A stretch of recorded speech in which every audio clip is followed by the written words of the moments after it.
The blood on Grace Valentine's hands had long since dried, but she could still feel the weight of it every time she closed her eyes. Every time she tried to convince herself that redemption was something she deserved. She stood at the edge of Yuma, Arizona in the scorching summer of 1878, watching the sun bleed across the desert horizon like an open wound. Her horses reined slack in her trembling fingers as she wondered if running would ever truly distance her from what she had done. The town of Yuma sprawled before her like a dusty promise, buildings huddled together against the relentless heat that rose from the Colorado River Valley. Grace had been riding for 3 weeks straight, fleeing from the memories that chased her harder than any lawman ever could. She was 22 years old and felt ancient, hollowed out by grief and guilt that had carved her insides raw. Her dress was torn and stained with trail dust, her dark hair hanging in tangles down her back, and her green eyes held shadows that no amount of desert sunlight could chase away. She urged her mare forward, feeling the animal's exhaustion mirror her own. The main street of Yuma was busy with afternoon activity despite the oppressive heat. Wagons rolled past, their wheels kicking up clouds of fine dust.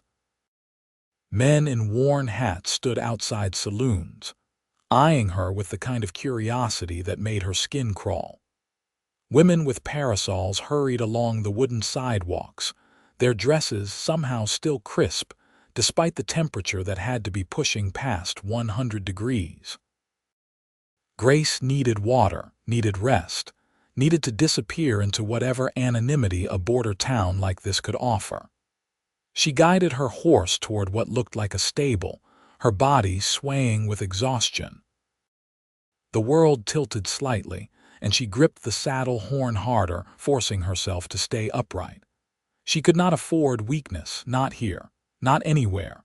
The stable was a weathered structure that smelled of hay and horse sweat.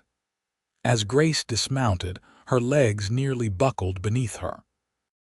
She caught herself against her mare's flank, pressing her forehead against the animal's warm side for just a moment, gathering what little strength remained. "Easy there, miss." The voice was deep and gentle, carrying the hint of Texas drawl that seemed to soften the edges of every word. "You look about ready to drop." Grace's head snapped up, her hand instinctively moving toward the small pistol hidden in the folds of her skirt.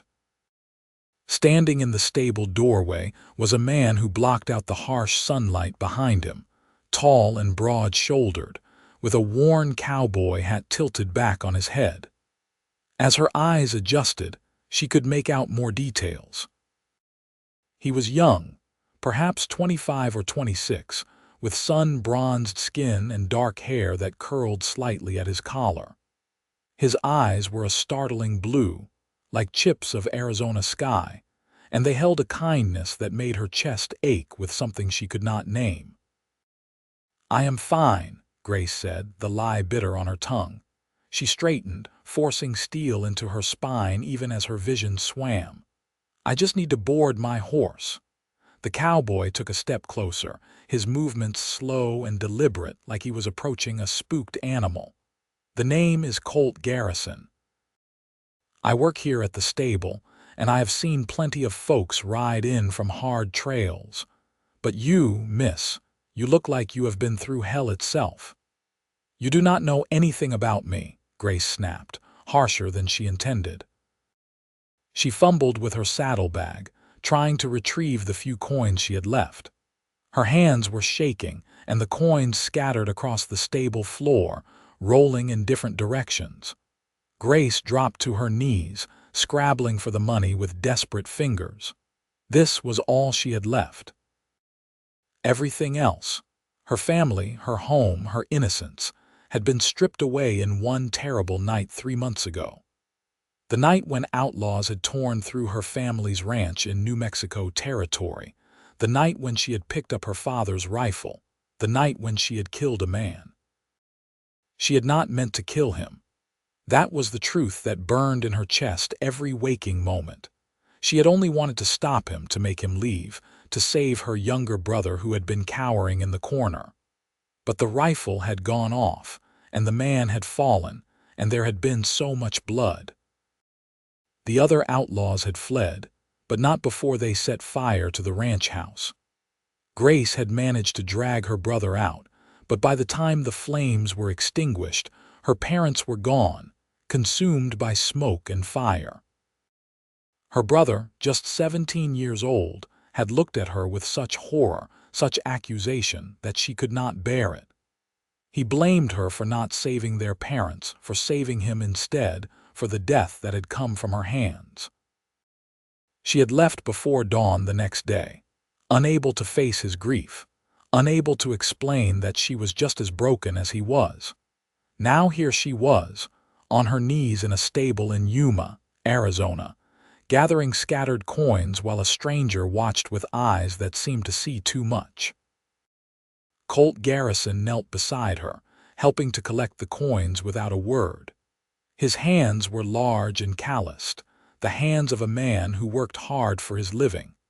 He placed the coins gently in her palm, his fingers brushing against hers for just a moment. The touch was warm, solid, real in a way that made Grace want to weep.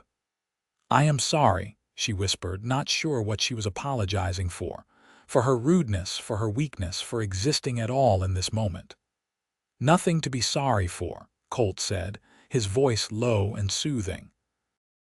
"Why do not you let me take care of your horse, and you can go get yourself some water and a proper meal? There is a boarding house just down the street. Miss Clara runs it, and she is good people." "I cannot afford much," Grace admitted, the words scraping out of her throat. "I was not asking you to pay me extra," Colt replied, a small smile tugging at the corner of his mouth. "Your horse needs care, and so do you. We can figure out the details later." Grace wanted to refuse. She had learned the hard way that accepting kindness often came with a price. But she was so tired, so desperately tired, and the way this cowboy looked at her, with genuine concern rather than judgment or hunger, made something in her chest crack open just a little. "Why are you helping me?" she asked, meeting his eyes directly for the first time. Colt was quiet for a moment, considering. "Because you look like someone who needs help, and because it is the right thing to do, that is reason enough. It should not have been enough. It should not have mattered." But somehow, in that dusty stable in Yuma with the afternoon sun slanting through the gaps in the wooden walls, it did. Grace nodded slowly. "Grace Valentine," she said, offering her name like a fragile gift. "Miss Valentine," Colt acknowledged with a slight tip of his hat. "Welcome to Yuma. I hope you find what you are looking for here." Grace almost laughed at that. She was not looking for anything except maybe a place to hide from herself, but she did not say that. Instead, she let Colt help her to her feet, his hand steady under her elbow, and she gathered her saddlebag and the few belongings she had managed to carry with her. The boarding house Colt directed her to was a 2-story building with peeling white paint and a porch that sagged slightly in the middle. But it looked clean, and when she pushed through the front door, the interior was blessedly cooler than the street outside. A woman in her 50s with graying hair pinned in a neat bun looked up from behind a small desk. "Help you, dear?" she asked, her voice carrying the soft lilt of the South. "I need a room," Grace said, "just for a few nights." Miss Clara, as she introduced herself, looked Grace up and down with sharp eyes that missed nothing. But whatever she saw did not make her turn Grace away. $2 a week, includes breakfast and supper. Bath water is extra, but I suspect you could use one." Grace counted out the coins carefully. It would take most of what she had left, but she needed this. Needed a door she could close, a bed she could collapse into, a moment to pretend she was something other than a woman running from her own shadow. The room was small, barely big enough for a narrow bed, a washstand, and a trunk for belongings. But it had a window that looked out over the street, and the sheets, while worn, were clean. Grace set down her saddlebag and simply stood there for a moment, swaying on her feet. A knock at the door made her jump. "Bath water, dear," Miss Clara called. "Thought you might want it right away." Grace opened the door to find the older woman directing two young men carrying a large tin tub and buckets of steaming water. They set everything up efficiently, and Miss Clara handed Grace a sliver of soap and a thin towel. "Thank you," Grace managed. "You look like you have had a hard time of it," Miss Clara said, not unkindly. "Yuma is not a bad place to catch your breath. We get all kinds here, being so close to the California border and the river. Most folks do not ask too many questions." It was both a reassurance and a warning, and Grace appreciated the honesty of it. When she was finally alone, she stripped off her filthy clothes and sank into the bath water. It was still hot enough to sting, and she scrubbed at her skin until it was pink and raw, trying to wash away the feeling that she was permanently stained by what had happened. She thought about the cowboy at the stable, Colt Garrison, with his kind eyes and gentle hands. She should not let herself trust him. She should not let herself trust anyone. But there had been something in the way he looked at her, not with pity exactly, but with a recognition that made her feel less alone. Grace dunked her head under the water, holding her breath until her lungs burned. When she surfaced, gasping, she felt marginally more human. She washed her hair twice, working out the tangles with her fingers, and then she just sat in the cooling water until her skin pruned and her muscles finally began to unknot. She dressed in her only other dress, a simple gray cotton that was only slightly less worn than the one she had been wearing. When she looked at herself in the small, spotted mirror above the washstand, she barely recognized the woman staring back. Her face was thinner than it had been 3 months ago, her cheekbones sharp beneath pale skin. Her green eyes looked too large, too haunted. She looked like a ghost, she thought. Maybe that was what she had become. Supper was served in a common room downstairs. There were 5 other boarders, mostly men who worked at various jobs around Yuma. They talked about the heat, about the trouble with Apache raids further east, about the price of goods being shipped in from California. Grace ate her stew in silence, grateful that no one seemed particularly interested in the quiet woman in the corner. After supper, she went back to her room and lay on the bed, staring at the ceiling as darkness fell outside her window. She could hear the sounds of Yuma at night, the distant tinny music from a saloon, the occasional shout or laugh, the constant whisper of the wind across the desert.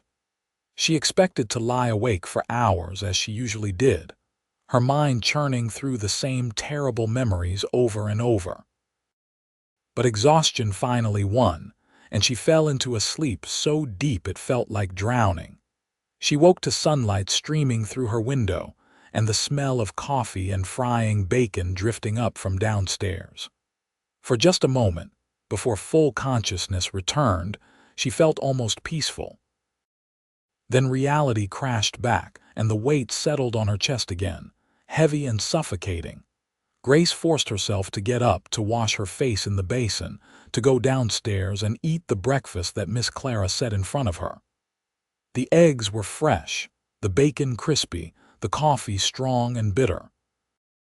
It was more than she had eaten in one sitting for weeks, and her stomach protested the sudden abundance. "What are your plans, dear?" Miss Clara asked, refilling Grace's coffee cup without being asked. "I do not know yet," Grace admitted. "I suppose I need to find work. Can you sew?" Grace nodded. Her mother had taught her, insisting that every woman should know how to mend and alter clothing. The memory of her mother's patient hands guiding hers over fabric made her throat tight. "Mrs. Henley runs a dress shop on 3rd Street. She is always looking for help. Tell her I sent you." It was more kindness, and Grace did not know how to accept it gracefully.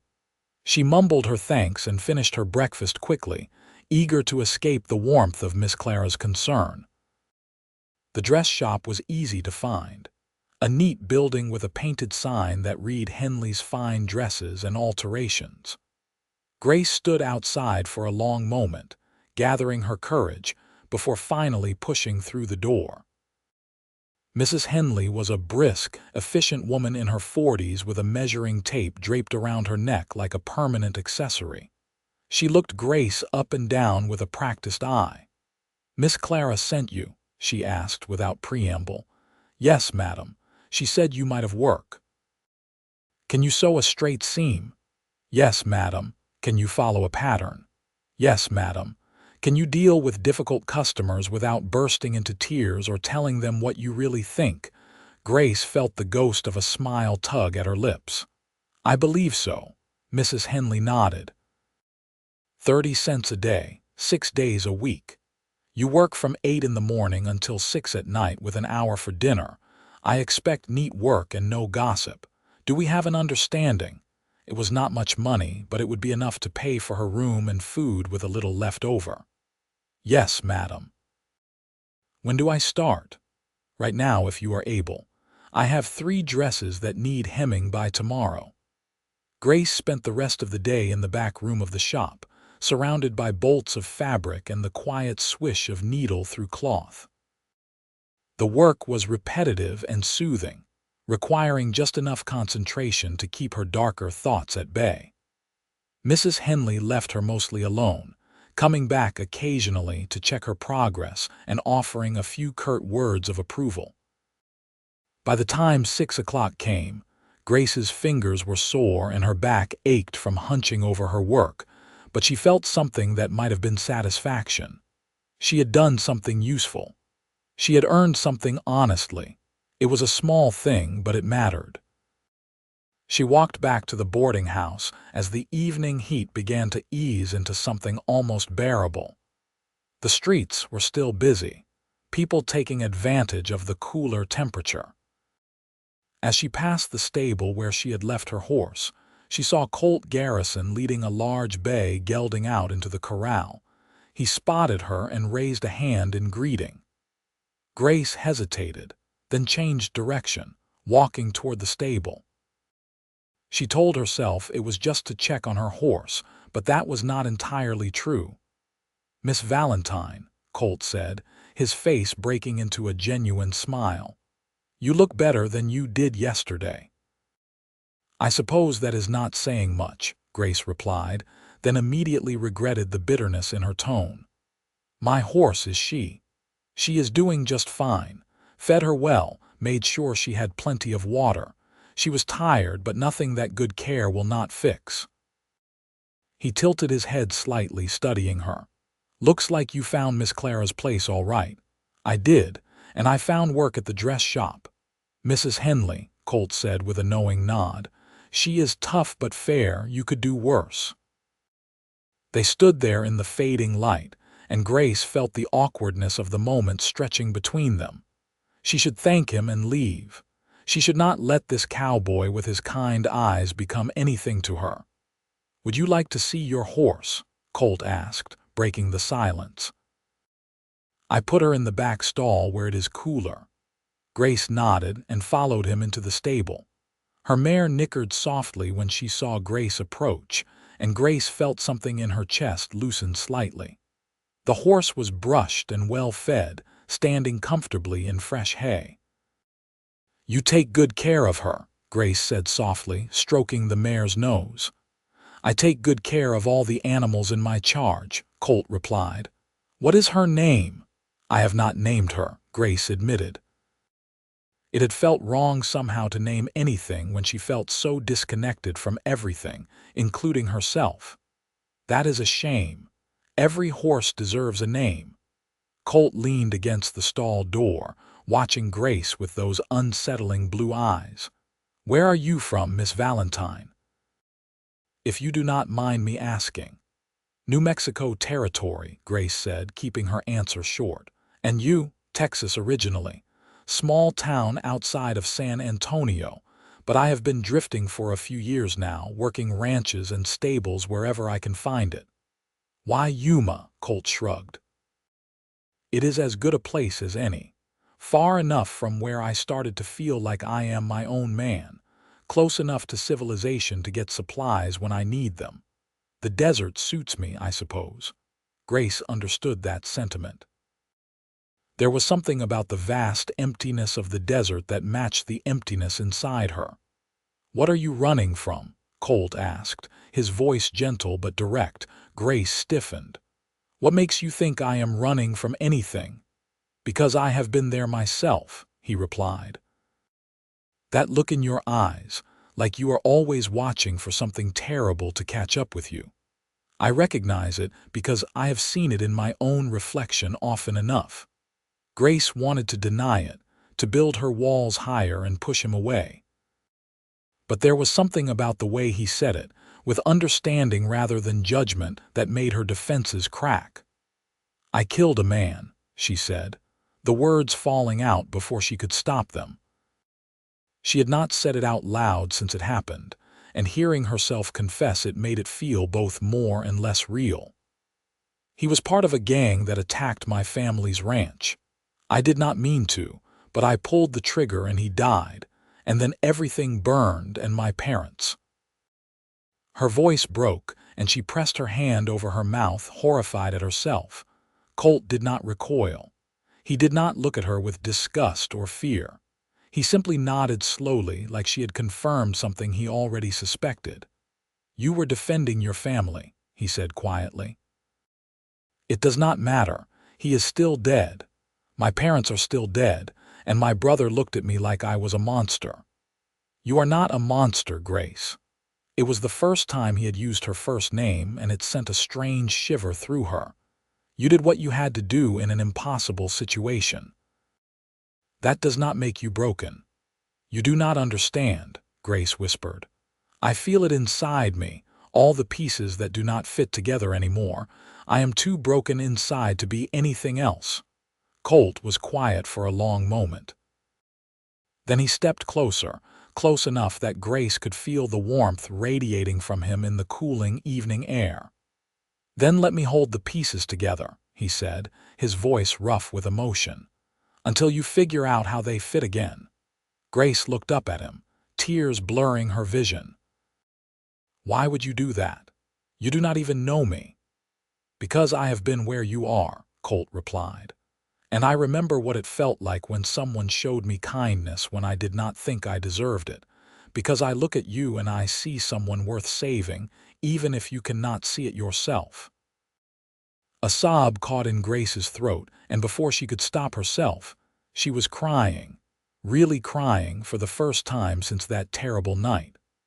All the grief and guilt she had been carrying poured out of her in wrenching gasps, and she could not make it stop, could not control it.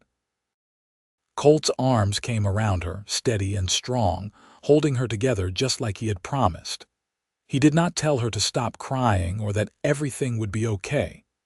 He just held her, one hand stroking her back in slow, soothing circles, murmuring wordless comfort into her hair. Grace clung to him, her fists twisted in his shirt, and let herself break apart in his arms. It felt like dying and being reborn at the same time, like lancing a wound that had festered too long. She cried until she had no tears left, until she was hiccuping and shaking, until she felt emptied out and raw. When she finally pulled back, she could not meet his eyes. She was mortified, ashamed of her weakness. "I am sorry," she whispered. "Do not be," Colt said firmly. He tilted her chin up with gentle fingers, forcing her to look at him. His eyes were bright with unshed tears of his own. "You needed that, and I am glad you felt safe enough to let go." "I do not understand you," Grace said, her voice hoarse from crying. "Why are you so kind to me?" "Maybe I am not as much of a good man as you think," Colt said with a sad smile. "Maybe I am just someone who knows what it is like to carry guilt that eats you alive." "What did you do?" Grace asked. Colt's jaw tightened. "My younger sister. She got sick with fever when I was 19. I was supposed to be watching her while my parents went to town for supplies. but I was young and stupid and wanted to go meet a girl instead. So I left my sister with a neighbor and snuck off. When I came back, the neighbor said my sister had seemed fine. But that night, the fever came on fast. By the time my parents got home the next day, she was gone. If I had been there, if I had noticed earlier, maybe. Maybe nothing, Grace interrupted. You could not have known. Exactly, Colt said, his eyes boring into hers. Just like you could not have known what would happen that night at your ranch. We carry these things, but they do not define us, not unless we let them. Grace shook her head. It is different. Is it? We both made choices that led to people dying. We both carry that weight. The only difference is I have had more time to learn how to live with it. How? Grace asked desperately. How do you live with it? One day at a time, Colt said simply. You find work that needs doing. You take care of the animals that depend on you. You let yourself feel the grief when it comes, but you do not let it be the only thing you feel. And you let people help you carry it when the load gets too heavy. Grace wanted to believe him. She wanted to believe that there was a way forward, a way to be something other than the sum of her worst moment. But the wound was still too fresh, the guilt still too heavy. I do not know if I can, she whispered. You do not have to know right now, Colt replied. You just have to take the next step, and then the next one after that. And you do not have to do it alone. There was a promise in those words that made Grace's heart clench with something that was not quite hope, but was close enough to be dangerous. She should not lean on this man. She should not let herself depend on his kindness, but she was so tired of being alone with her pain. I should go, she said, even though she did not want to. Miss Clara will have supper ready soon. Colt nodded and stepped back, giving her space. Will you come back tomorrow? To check on your horse. They both knew it was not really about the horse. Grace hesitated, then nodded. Yes, I will come back. The smile that spread across Colt's face was like the sun breaking through storm clouds. I will be here. Grace walked back to the boarding house with her heart beating too fast and her mind spinning. She had not expected this when she rode into Yuma. She had not expected to find someone who looked at her broken pieces and did not flinch away. It terrified her as much as it comforted her. Over the following weeks, a routine established itself. Grace worked at the dress shop 6 days a week, her fingers growing more nimble with the needle, her confidence in her skills slowly returning. Mrs. Henley was pleased with her work and even gave her a small raise after the first 2 weeks. Miss Clara's boarding house became something close to home, as much as anywhere could be home for someone who felt untethered from her own life. And every evening after work, Grace found herself walking to the stable where Colt worked. Sometimes they talked, sharing stories about their pasts in careful increments, testing how much truth the other could bear. Sometimes they worked side by side in comfortable silence, Grace helping Colt with the evening chores, mucking out stalls and carrying water and learning the rhythms of stable work. Colt told her about growing up in Texas, about his father who had been a trail boss and his mother who had sung in the church choir. He told her about learning to ride before he could properly walk, about his first cattle drive at 14, about the restless need to move that had driven him west after his sister died.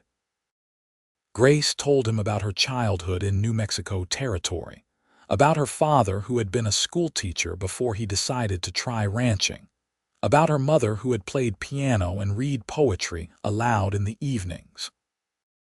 She told him about her brother, about the closeness they had shared before that terrible night drove a wedge between them that felt impossible to bridge. They did not talk about the heavy things every day. Sometimes they talked about simple things, silly things. Colt had a dry sense of humor that caught Grace off guard and made her laugh when she least expected it. He told terrible jokes and improbable stories about the places he had worked, and the characters he had met along the way. Grace found herself smiling more, the tight knot in her chest loosening degree by degree. One evening in late September, when the oppressive summer heat had finally broken into something almost pleasant, Colt saddled 2 horses and suggested they ride out into the desert to watch the sunset. Grace hesitated, but the hopeful look in his eyes made it impossible to refuse. They rode side by side through the scrub and cactus, following a trail that wound up into the low hills east of Yuma. Colt led them to a spot where the land opened up, giving a panoramic view of the desert stretching out below, the Colorado River a silver ribbon in the distance. They dismounted and sat on a flat rock, watching as the sun painted the sky in shades of orange and pink and deep purple. The desert had its own harsh beauty, Grace thought. It demanded respect, offered no false comfort, but there was something honest about it that she appreciated. "I have been thinking," Colt said, breaking the comfortable silence, "about what you said that first day about being too broken inside." Grace tensed. They had not talked directly about that conversation in weeks. "What about it?" "I do not think you are broken," Colt said carefully. "I think you are healing, and healing is messy and painful and does not happen in a straight line, but it is happening. I have seen it in you these past weeks." "I still have nightmares," Grace admitted. "I still wake up thinking about that night, about everything I could have done differently." "That is going to take time," Colt replied, "maybe a long time. But you are not the same woman who rode into Yuma looking like a strong wind could blow her away. You are stronger than you think." Grace wanted to argue, but she could not entirely dismiss his words. She did feel different than she had 6 weeks ago. The constant ache of guilt and grief was still there, but it had dimmed to something more manageable. She could imagine, just barely, a future that was not defined entirely by her worst moment. "I think maybe you helped with that," she said quietly. "You and Miss Clara and even Mrs. Henley with her gruff kindness. This town has been good to me." "I am glad," Colt said.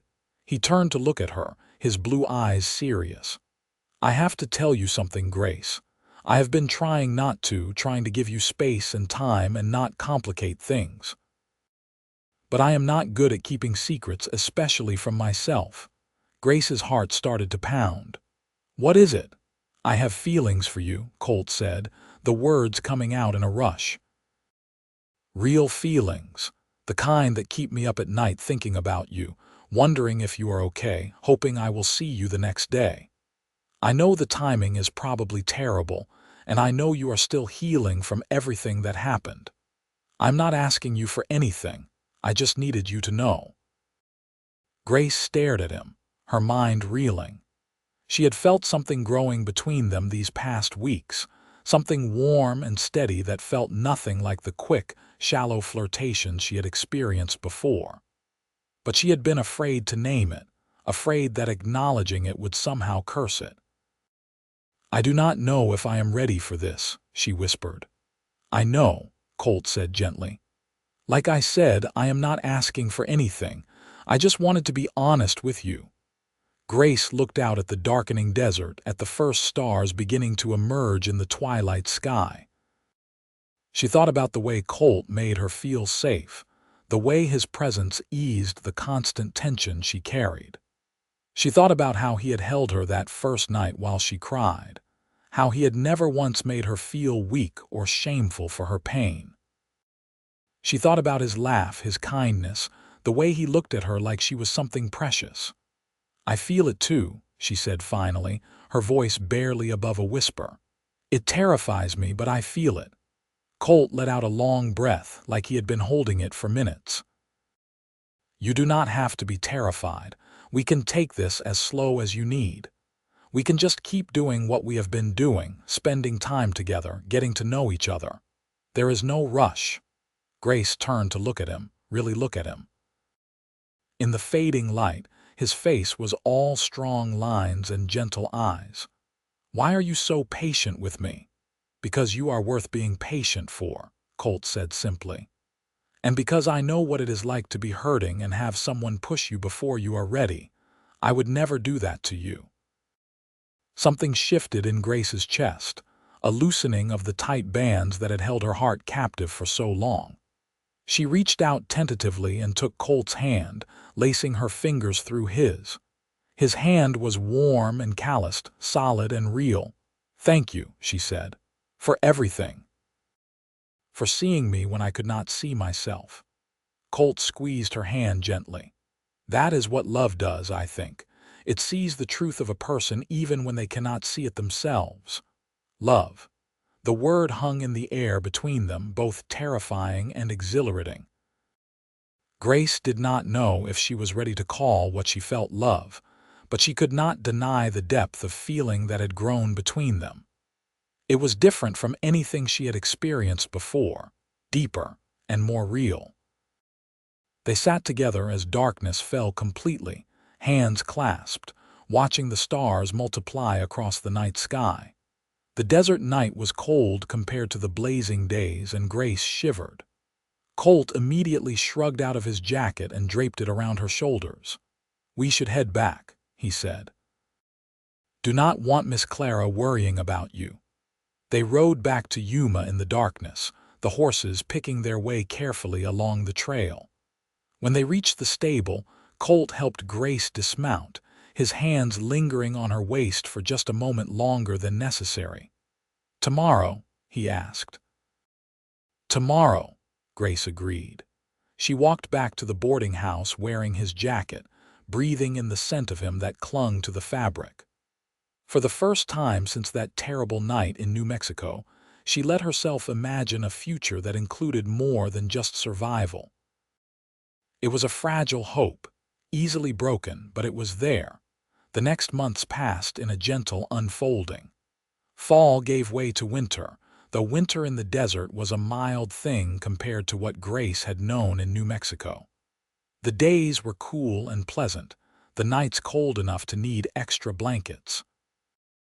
Grace continued her work at the dress shop and found she had a talent for it that pleased her. Mrs. Henley began teaching her more complicated techniques, and Grace discovered a satisfaction in creating something beautiful with her own hands. Colt courted her in the old-fashioned way, with a respect and patience that made her fall harder for him with each passing day. He took her on rides into the desert, showing her secret places he had discovered, rock formations that glowed red in the sunset, hidden springs where green things grew. He brought her small gifts, a smooth stone shaped like a heart, a feather from a hawk, wildflowers that somehow survived in the harsh landscape. He also introduced her to his world at the stable. Grace learned how to properly care for horses, how to read their moods and needs, how to calm a spooked animal with a gentle touch and soothing words. She found she loved the work, loved the connection with the animals who asked nothing of her except kindness and care. One December evening, Colt asked her to take a walk with him after supper. They strolled through the quiet streets of Yuma, their breath misting in the cold air. Christmas was approaching, and some of the shops had hung wreaths and garlands in their windows. It felt almost festive, though Grace's heart still ached when she thought about holidays passed with her family. "I have been offered a job," Colt said as they walked, "managing a small ranch about 20 miles north of here. Good pay, a house that comes with it, and the owner wants someone who knows horses and cattle both." Grace's stomach clenched. "Are you going to take it?" "That depends," Colt said, stopping to face her. "Grace, I love you. I have loved you since that first day when you were so fierce and broken all at once. These past months with you have been the happiest of my life. I want a future with you if you will have me." Grace's heart was pounding so hard she could hear it in her ears. "Colt." "I am not asking you to marry me," Colt said quickly. "Not yet, though I hope I can someday. But I am asking if you would be willing to move out to the ranch with me. We could find a way to make it proper, maybe hire a housekeeper to live there too, so there is no question about your reputation. I just know that I do not want to build a life that does not include you." Grace looked up at this man who had held her pieces together when she was falling apart, who had shown her that healing was possible, that she was not defined by her worst moment. She loved him. The realization hit her with the force of a physical blow. She loved him with a fierceness that both thrilled and terrified her. "I love you too," she said, the words trembling on her lips. "I have been afraid to say it, afraid that if I did, something terrible would happen and rip you away from me. But I do. I love you, Colt Garrison." Colt's face broke into a grin so wide it looked almost painful. He swept her up in his arms, spinning her around right there in the middle of the street. Grace laughed, a sound of pure joy that felt foreign and wonderful in her mouth. When he set her down, he cupped her face in his hands. "Can I kiss you?" he asked, his voice rough with emotion. "Yes," Grace breathed. The kiss was gentle at first, tentative, like they were both afraid of breaking something precious. But then it deepened, and Grace felt like she was falling and flying at the same time. His lips were warm despite the cold air, and he tasted like the coffee they had drunk after supper. When they finally pulled apart, they were both breathing hard. "Is that a yes to the ranch?" Colt asked, pressing his forehead against hers. "It is a yes," Grace replied. "To the ranch, to a future, to all of it." They spent Christmas in Yuma, and Miss Clara insisted on a small celebration at the boarding house. There was a roasted chicken, fresh bread, and a pie that one of the other boarders contributed. It was simple but warm, and Grace felt the ache of missing her family while also feeling grateful for this new family she was building. In early January of 1879, they made the move to the ranch. It was a modest operation, mostly focused on breeding horses with a small cattle herd. The house was a sturdy adobe structure with 2 bedrooms, a main room with a fireplace, and a kitchen that looked out over the corral. True to his word, Colt hired a housekeeper, a widow named Mrs. Dawson, who had grown children and was happy for the work and company. Grace threw herself into making the house a home. She sewed curtains for the windows, planted a small garden near the kitchen, and helped Colt with the daily work of running the ranch. It was hard work, harder than anything she had done before, but it was satisfying in a way that mending dresses had never quite been. The ranch owner, Mr. Frank Gallagher, was a fair man in his 60s who spent most of his time in Yuma with his wife but trusted Colt to manage the day-to-day operations. He visited once a month to check on things and was pleased with the improvements Colt was making. Life settled into a rhythm that felt almost normal. Grace still had nightmares sometimes, still woke up gasping with the memory of that terrible night. But Colt was always there, holding her, reminding her that she was safe, that she was not alone. And slowly, so slowly she almost did not notice, the nightmares became less frequent. One evening in March, as they sat on the porch watching the sunset paint the desert in shades of gold and crimson, Colt took her hand. "I think it is time," he said quietly. "Time for what?" Grace asked, though her heart already knew. Colt slid off the bench and onto one knee, pulling a small box from his pocket. "Grace Valentine, you are the bravest, strongest, most beautiful woman I have ever known. You have healed in front of my eyes, and watching that has been the greatest privilege of my life. I want to spend the rest of my days loving you, supporting you, holding your pieces together whenever you need me to. Will you marry me?" He opened the box to reveal a simple gold band with a small emerald, the color of her eyes. Grace's vision blurred with tears, but these were not tears of grief or pain. These were tears of joy, of relief, of a future unfurling before her that she had not dared to imagine 6 months ago. "Yes," she said, her voice breaking. Yes, 1,000 times yes. Colt slipped the ring on her finger and then he was kissing her again, and Grace felt like every broken piece of her had finally found its place. She was not the same woman she had been before that terrible night. She would always carry the scars of what happened. But she was healing and she was loved, and that was enough. They were married in April in a small ceremony at the church in Yuma.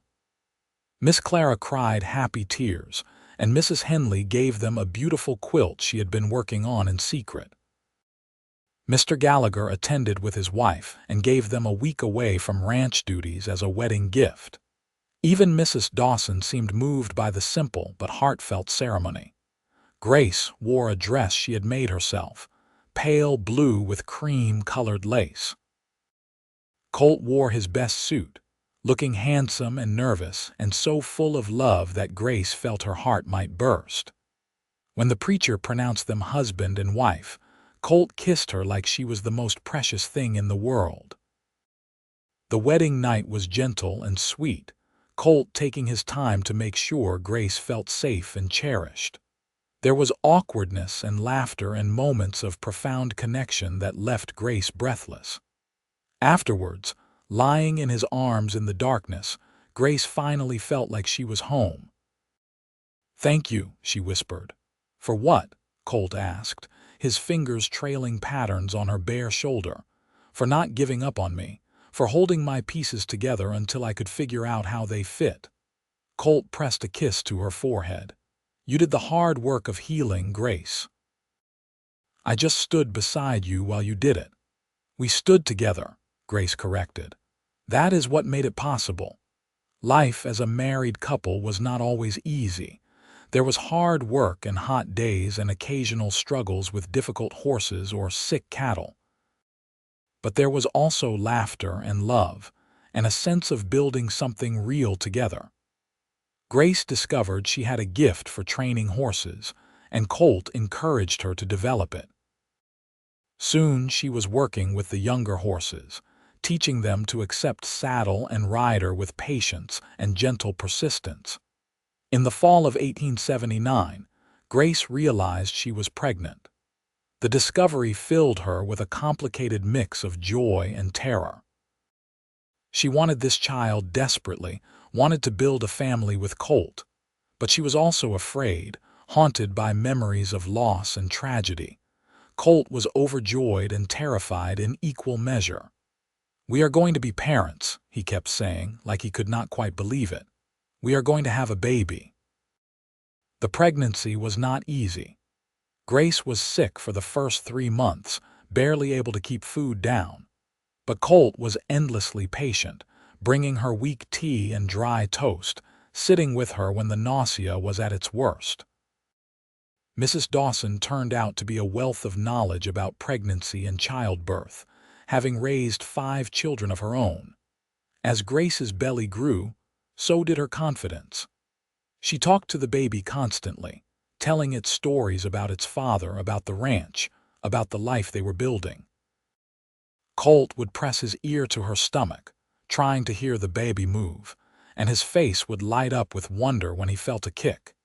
In late May of 1880, on a warm evening when the desert was painted gold by the setting sun, Grace went into labor. It was long and painful and terrifying, but Mrs. Dawson stayed with her the whole time, and Colt held her hand until she thought she might break his fingers. When the baby finally emerged, squalling and red-faced, the midwife from Yuma who had come to assist declared it a healthy boy. Colt cut the cord with shaking hands, and then Grace was holding her son, counting his tiny fingers and toes, marveling at the perfection of him. "He is beautiful," Colt whispered, tears streaming down his face. "He is so beautiful, Grace." They named him James Colton Garrison, James after Grace's father, Colton as a nod to his own father's name. Jamie, as they quickly started calling him, was a good baby, healthy and strong-lunged. Grace had worried that motherhood might trigger memories of her own lost family, but instead it felt like a kind of healing. She was giving life instead of taking it, creating instead of destroying. Colt was a devoted father, constantly amazed by his son. He would hold Jamie for hours, talking to him about horses and the desert, about all the things he would teach him when he was older. Grace would watch them together and feel a contentment so profound it almost scared her. The seasons turned, one into another. Jamie grew from an infant into a toddler, bold and curious about everything. He took his first steps chasing after a chicken in the yard, and his first word was horse, which delighted both his parents. Grace and Colt continued to build their life on the ranch, and Mr. Gallagher was so pleased with their work that he offered to sell them a partnership in the operation. It took every bit of money they had saved, but in the spring of 1882, they became part owners of the ranch. It felt like a culmination of everything they had worked for, a tangible proof that they had built something real and lasting.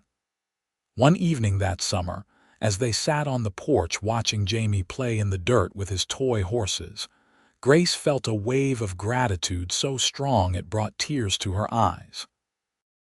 "What is wrong?" Colt asked immediately, always attuned to her emotions. "Nothing is wrong," Grace said, wiping at her eyes. "Everything is right. I was just thinking about how far I have come. When I rode into Yuma 4 years ago, I was so broken, so convinced that I was beyond saving. And now look at us. We have a son, a ranch, a life I never thought I would have." Colt pulled her close, pressing a kiss to her temple. "You saved yourself, Grace. You did the hard work of healing." "We saved each other," Grace corrected, echoing words they had spoken before. That is the truth of it. Life continued its steady march forward. Grace discovered she was pregnant again in late 1882, and in the summer of 1883 they welcomed a daughter into the world. They named her Lily Rose Garrison, and she was every bit as perfect as her brother had been. Jamie, now 3 years old, was fascinated by his baby sister and constantly wanted to help care for her. The ranch prospered under their care. Grace's reputation as a skilled horse trainer spread, and people began bringing their animals from as far as California to work with her. Colt expanded the cattle operation and proved to have a shrewd business sense that served them well.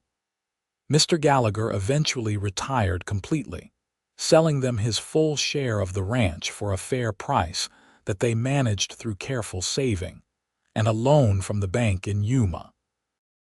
The years were not without their challenges.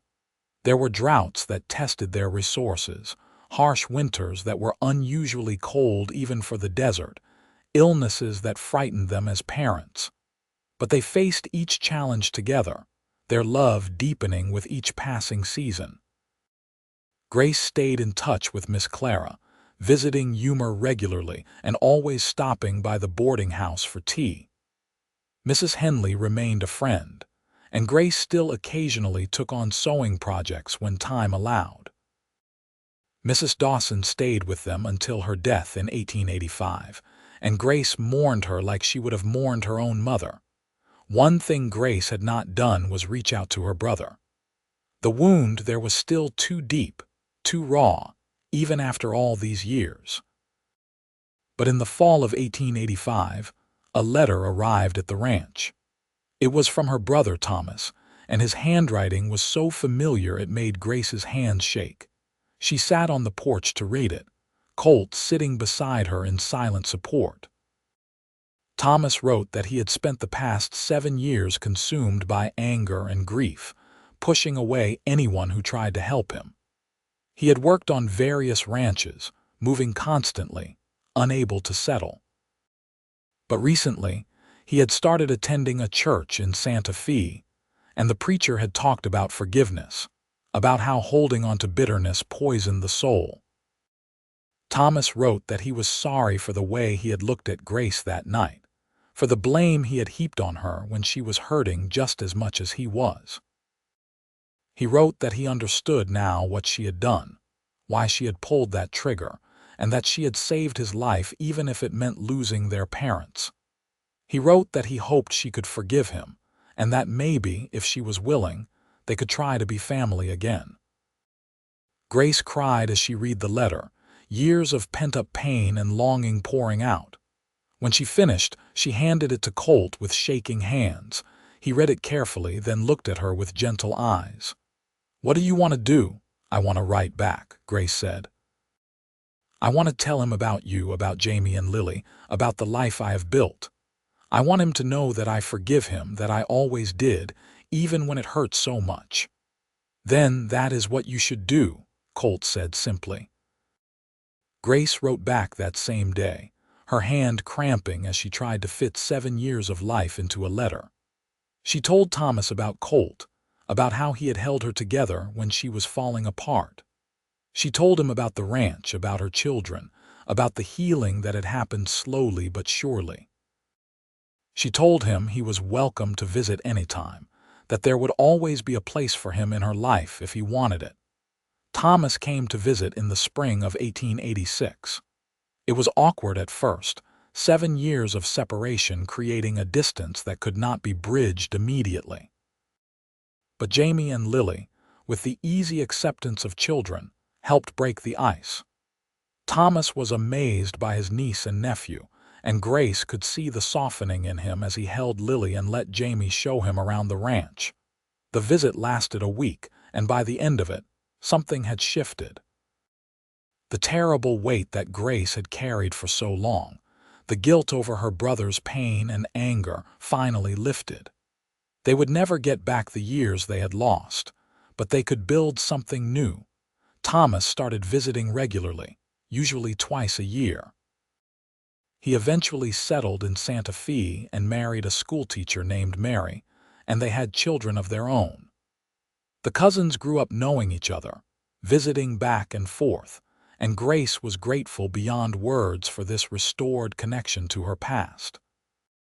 As the years passed, Grace and Colt's love only deepened. They added another son to their family in 1888, naming him Daniel Thomas Garrison in honor of both their fathers.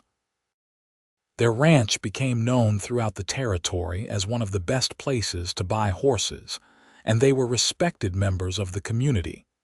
Grace never forgot where she had come from, never forgot the woman she had been when she first rode into Yuma. But she also did not let that define her. She had done something terrible in a moment of desperation, but she had also survived, healed, and built a life full of love and purpose. The pieces of her that had felt so broken had not magically fused back together. They had been reconfigured into something new, something stronger for having been broken and remade. On their 10th wedding anniversary in April 1889, Colt took Grace back to the spot in the desert where he had first told her he loved her. They left the children with Thomas and Mary, who were visiting, and rode out as the sun was setting. They sat on the same rock, watching the sky turn the same shades of orange and pink and purple. But everything else was different. They were different. Grace was 33 now, her face more weathered by sun and work, her body marked by childbirth and hard living. Colt was 36, with silver starting to thread through his dark hair, lines at the corners of his eyes from squinting into the sun. "I have been thinking about that first conversation we had," Grace said, breaking the comfortable silence, "when you said you would hold my pieces together." "I remember," Colt said, taking her hand. "I think I understand now what you meant. You did not fix me. You could not have. But you stood beside me while I figured out how to fix myself. You held space for my pain and my healing both. You loved me when I could not love myself." "You did the same for me," Colt replied. "I told you about my sister, about the guilt I carried. But I did not tell you how close I was to giving up when you rode into Yuma. I was just going through the motions of living, not really believing there was anything more. And then there you were, fierce and broken and beautiful, and suddenly I had a reason to keep going." Grace leaned her head against his shoulder. We saved each other. We did, Colt agreed, and we built something beautiful out of all that brokenness. They sat together as the stars began to emerge just as they had 10 years before. But now they were not two wounded people trying to figure out if they deserved to heal. They were partners, lovers, friends, parents. They were home. Grace thought about the long road that had brought her here, all the pain and fear and hard-won healing. She thought about her parents, hoping they would be proud of the woman she had become. She thought about her children, growing up strong and loved on this harsh desert land. She thought about the future, about watching Jamie and Lily and Daniel grow, about growing old with Colt by her side. "Thank you," she said softly. "For what?" Colt asked, the same question he had asked her so many times over the years. "For everything," Grace replied. "For seeing me, for loving me, for believing I was worth saving when I did not believe it myself, for giving me this life." Colt turned to face her, cupping her cheek in his hand. His blue eyes were soft in the twilight. "You gave me this life too, Grace. We gave it to each other. That is the real magic of it." He kissed her then, tender and sweet and full of a decade's worth of love. When they pulled apart, Grace felt a completeness she had never thought possible.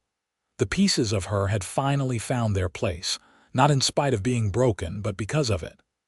The cracks had become places where light could shine through, where new growth could take root.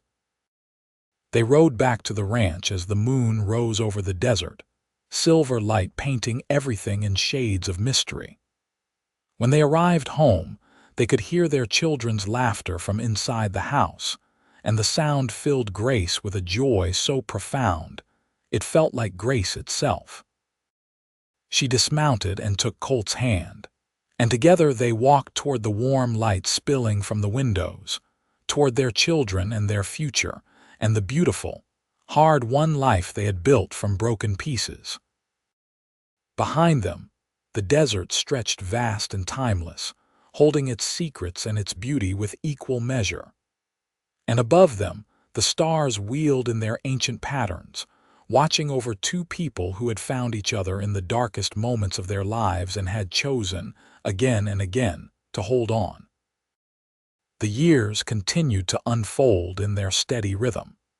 Jamie grew into a thoughtful young man who loved horses as much as his mother did, and showed a natural talent for training them. Lily was bright and curious, always asking questions about everything, and she loved helping her father with the cattle. Daniel was the most adventurous of the three, constantly getting into scrapes and coming home dirty and grinning. Grace and Colt watched their children grow with pride and occasional terror at how fast time seemed to move. There were bumps and bruises and childhood illnesses that kept them up at night with worry. There were also first days of school and lost teeth and Christmas mornings filled with laughter.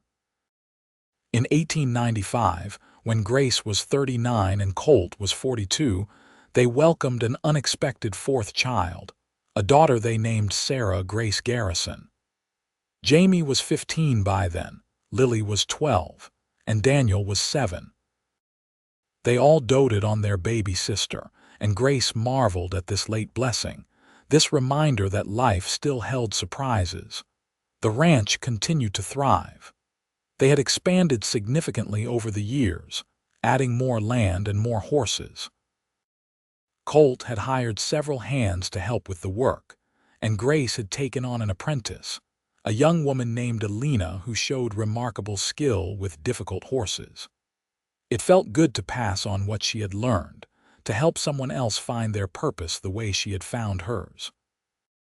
Grace's relationship with her brother Thomas remained strong. Their children grew up more like siblings than cousins, spending summers together and writing letters in between visits. Thomas often said that Grace had saved his life twice, once physically that terrible night, and once emotionally, by forgiving him and welcoming him back into her life. As Grace entered her 40s, She sometimes looked back on the scared, broken young woman who had ridden into Yuma in 1878 and barely recognized her. That Grace had been so consumed by guilt and grief that she could not imagine a future. This Grace was confident, capable, surrounded by love and purpose. The guilt had not entirely disappeared, probably never would, but it had been integrated into who she was rather than defining her. Colt aged gracefully, his hair going more silver but his strength remaining. He was as devoted a husband at 45 as he had been at 26, still bringing Grace wildflowers, still holding her when nightmares occasionally woke her, still looking at her like she was the most beautiful thing he had ever seen. One evening in the summer of 1898, as they celebrated their 19th wedding anniversary with a family dinner, Grace looked around the table at her family. Jamie was 18 now, practically a man, helping run the ranch with competence and pride. Lily was 15, smart and strong-willed, talking about becoming a teacher. Daniel was 10, full of energy and mischief. And Sarah was 3, chattering happily about her toy horses. Thomas and Mary were there with their 3 children, and the house was full of noise and laughter and love. Grace caught Colt's eye across the table, and he smiled at her, that special smile that was just for her. In that moment, Grace felt a contentment so complete it brought tears to her eyes. After dinner, after the children had been sent to bed and Thomas and Mary had retired to the guest room, Grace and Colt sat on the porch in the cool evening air. It was their tradition, these quiet moments at the end of the day, just the two of them under the vast desert sky. "Do you ever think about that first day?" Grace asked. "When I rode into Yuma looking like death," Colt chuckled. "I think about it often. You were the most beautiful thing I had ever seen, even covered in trail dust and looking like you might fall over at any moment." "I was such a mess," Grace said. "Inside and out." "You were hurting," Colt corrected gently. "There is a difference." Grace was quiet for a moment, listening to the night sounds of the desert, the distant howl of a coyote, the rustle of wind through the sparse vegetation. "I told you I was too broken inside," she said softly. "And you said you would hold the pieces together. I remember. You did more than that. You helped me see that being broken was not the end of my story, that I could take those pieces and build something new, something beautiful." Colt reached for her hand, his fingers warm and familiar. "We did it together, Grace. That is what marriage is, I think. 2 people holding each other's pieces until they figure out how they fit together again." Grace leaned against him, feeling the solid warmth of his body, the steady beat of his heart. "I love you, Colt Garrison, more than I ever thought it was possible to love another person." "I love you too," Colt replied, pressing a kiss to the top of her head. "And I am grateful for every day I get to love you." They sat together in the darkness, 2 people who had found each other in their brokenness and had built a life that neither could have imagined alone. The desert stretched around them, vast and unforgiving and beautiful, and above them, the stars wheeled in their eternal dance. Inside the house, their children slept safely, dreaming their own dreams. And Grace knew, with a certainty that settled deep in her bones, that this was where she belonged. Not because the past did not matter, but because she had learned to carry it without letting it crush her.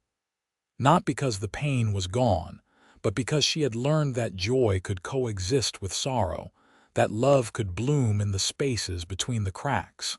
She had been broken, yes, shattered into what had felt like irreparable pieces. But with patience and love and time, she had been remade into something stronger, something more beautiful for having been broken.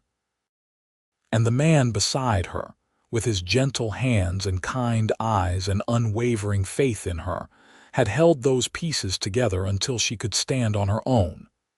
But she had never had to stand alone, not really, because they stood together, and that made all the difference. The years continued their steady march. Jamie married a rancher's daughter from California in 1902, and they settled on a portion of the ranch that Grace and Colt deeded to him. The first grandchild, a boy named Colt James Garrison, arrived in 1903, making Grace and Colt grandparents at 47 and 50 respectively. The joy of holding her grandson, of seeing the continuation of their family line, filled Grace with a profound sense of completion.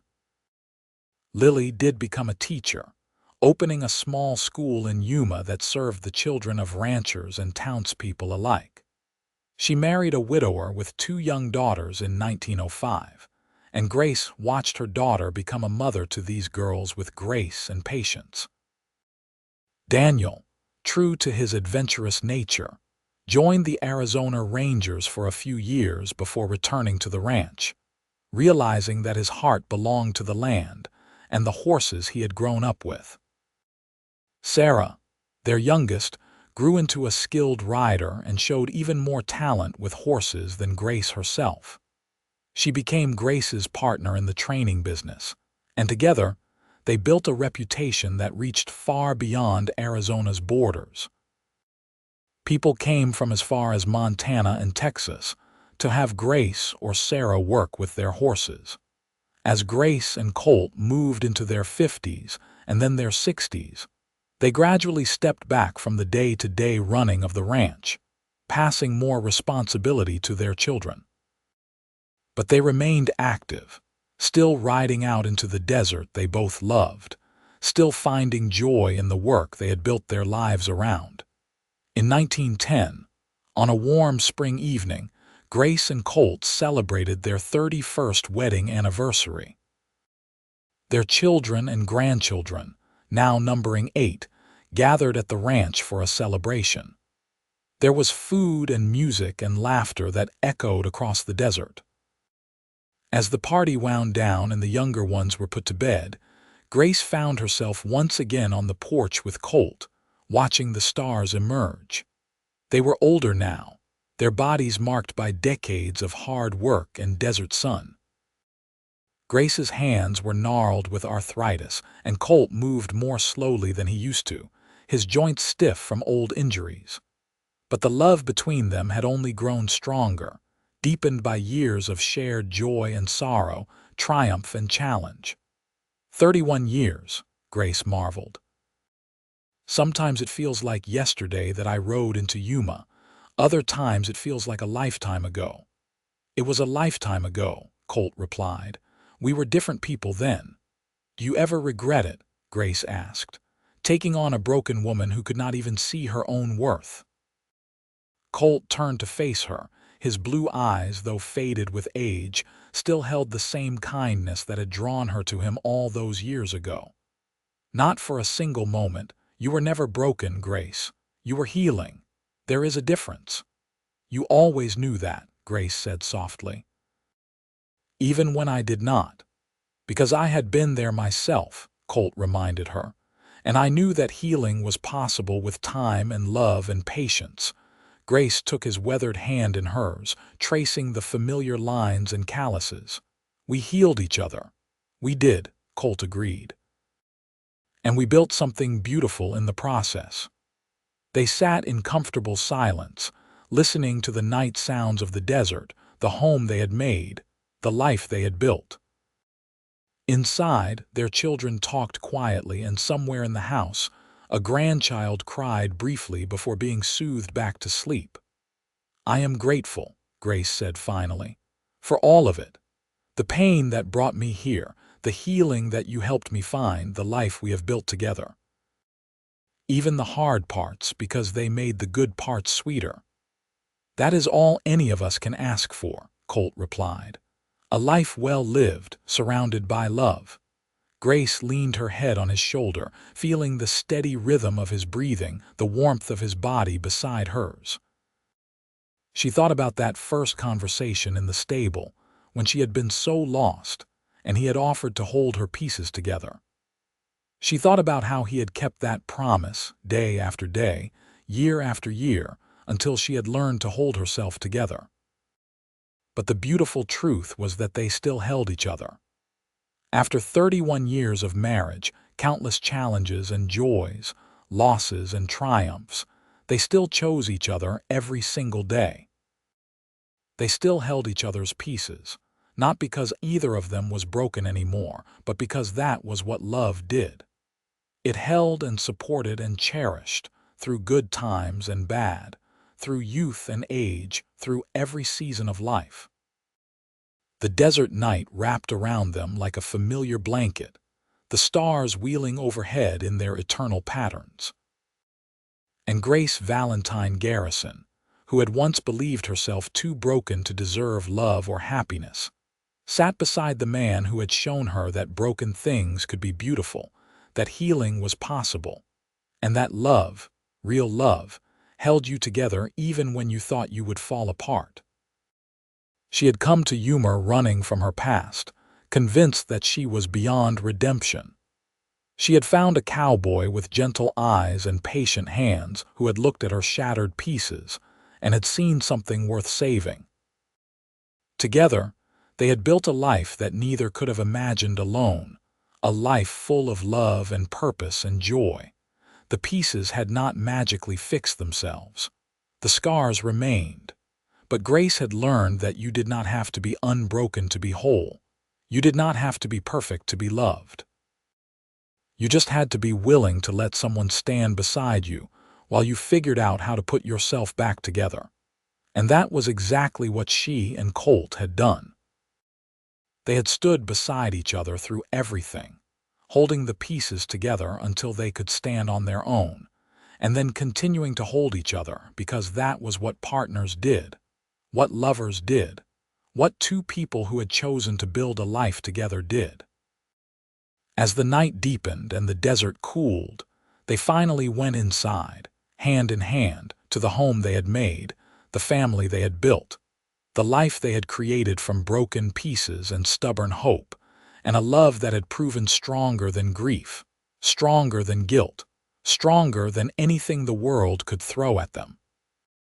And in the morning, they would wake up and do it all again, choosing each other, holding each other, loving each other with a fierceness and tenderness that had only grown with time.